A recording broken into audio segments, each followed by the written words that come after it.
Hello and welcome to our Year with the Ears, our daily vlog where we relive our year living in the Walt Disney World resorts in 2019. Today is day 276.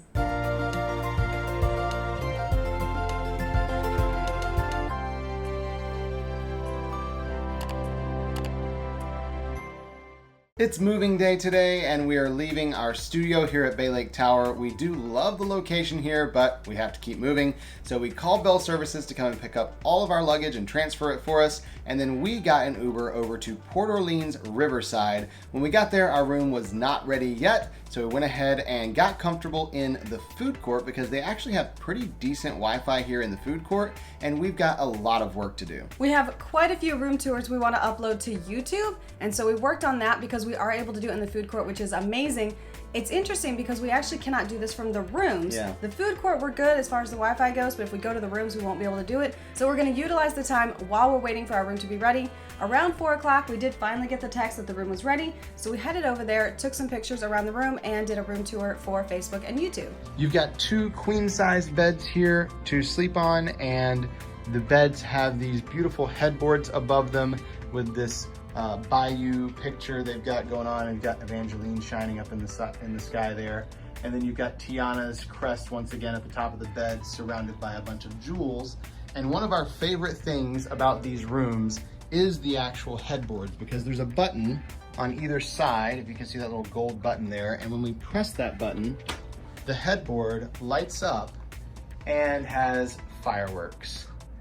So that's pretty amazing. You've got fireworks in the headboard of the bed. It's pretty cool. The first time we saw those, we kind of freaked out a little bit because that was pretty awesome. And if you'd like to see that entire tour, it is linked down in the description below and up there in the corner. We absolutely love the Royal Guest Rooms. We do. They're kind of like the pirate rooms at Caribbean Beach in the way that they're super themed, but they're a lot nicer than the pirate rooms at Caribbean Beach. If for nothing else, the fact that they have queen beds instead of full-size beds, and we just love the light-up headboard with the fireworks on it. That's just such a nice touch. We called Bell Services to bring all of our luggage up because it was a little later in the afternoon, so they did have the luggage there already. They brought everything over to us, and we kind of got settled in the room, working just a little bit, not on videos this time, but just on some other work. And then we got ready to go to another Mickey's Not So Scary Halloween party. There is one tonight. So we got all set and we went down to the front of the resort, got a bus to Magic Kingdom, and when it pulled up, it was one of the double articulated buses.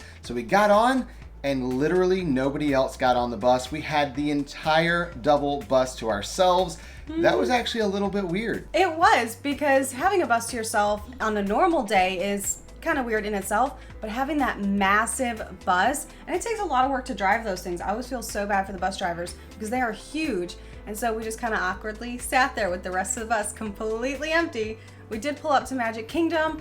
We opened up the app to see how long the wait times were for the rides and the character lines, and this is a really slow day as far as the Halloween party. At one point, Jack and Sally had less than an hour wait, which never happens because they're so popular. We're like, well, what do we want to do today? We didn't really come dressed for Jack and Sally, so we decided to go see Mickey because normally he also has a really long wait because he's right there at the front. So a lot of people go see Mickey and then Jack and Sally. We only had to wait about 20 minutes to see Mickey, which was great and definitely not normal for a Halloween party. After we saw him, we headed out into the park, just gonna kind of explore. We don't really have a plan for tonight. Like she said, we didn't dress up, so we don't want to go and see a bunch of characters or anything. So we wandered around getting some candy, of course some Go-Go Squeeze over in Tomorrowland, and we ran into a pin trading location where they had Oogie Boogie's pin trading, where you had to roll the dice to trade whatever you wanted to trade for and get a blind trade from the cast member.